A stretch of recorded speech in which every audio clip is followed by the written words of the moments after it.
Je me trouvais forte depuis 4 ans. Ça va mieux. J'ai été brave pendant 3 ans intensifs. J'ai des amis, un bon logement, je mets des sous de côté. C'est nouveau pour moi.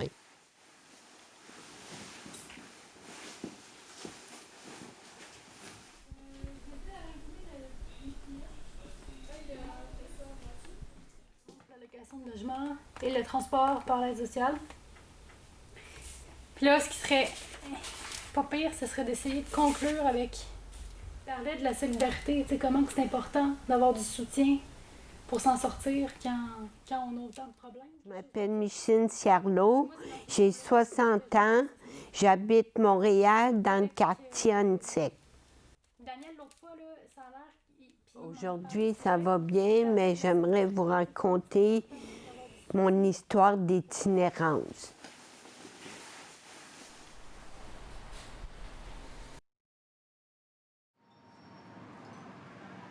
Le problème, c'est que j'ai perdu mon logement.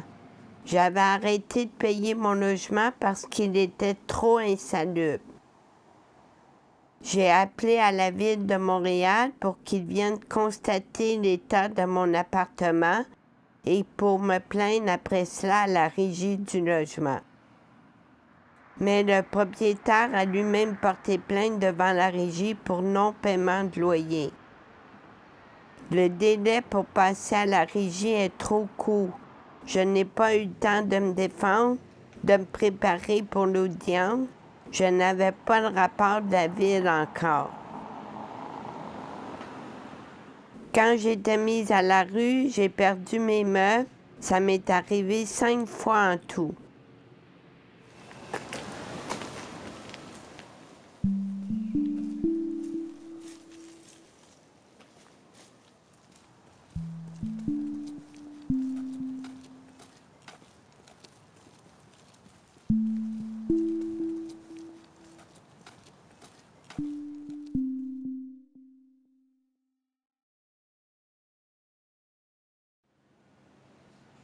Il y a 4 ans, j'ai eu des soins en santé mentale et un diagnostic.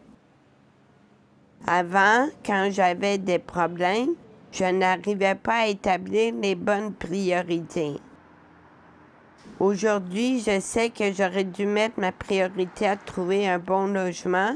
Au lieu de cela, j'ai cherché à combattre l'insalubrité.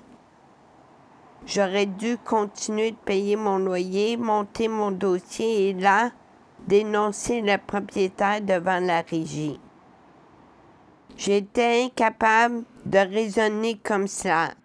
Le docteur m'a dit que je faisais du délire quand je faisais face à des problèmes.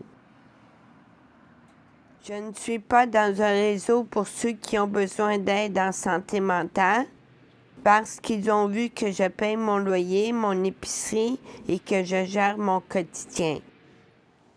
Quand j'étais mise à la rue, des voisins voyaient que je perdais mes meubles et j'ai reçu la compassion de mes voisins. Quand je cherchais des logements, tous ceux qui étaient moins chers refusaient de me louer.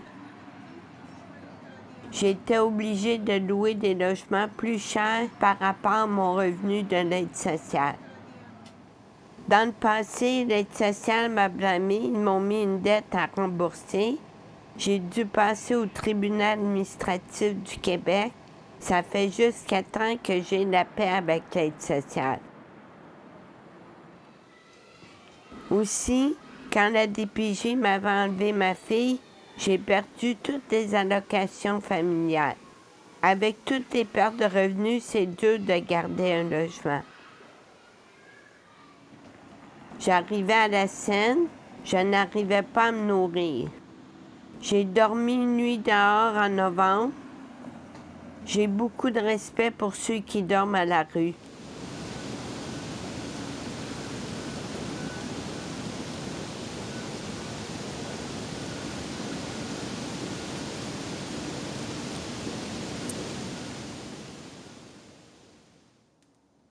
Ce qui m'a beaucoup aidé, ça a été l'aide d'un ami. J'ai eu besoin de lui pour remplir des papiers importants, des papiers qui permettent d'avoir de l'aide du gouvernement. Avec cet ami, j'ai pu trouver un logement abordable. Il m'aide à remplir mes déclarations d'impôts. Nous avons fait la demande pour la location logement et le transport par l'aide sociale. Avec tous ces programmes-là, aujourd'hui, ça va mieux.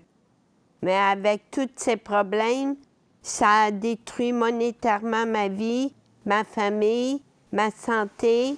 Je ne pouvais pas m'en sortir seule. Il a fallu que je sorte pour chercher de l'aide. Si tu n'as pas de soutien, tu dégrades, c'est pas bon. C'est ça que je voudrais que les gens retiennent.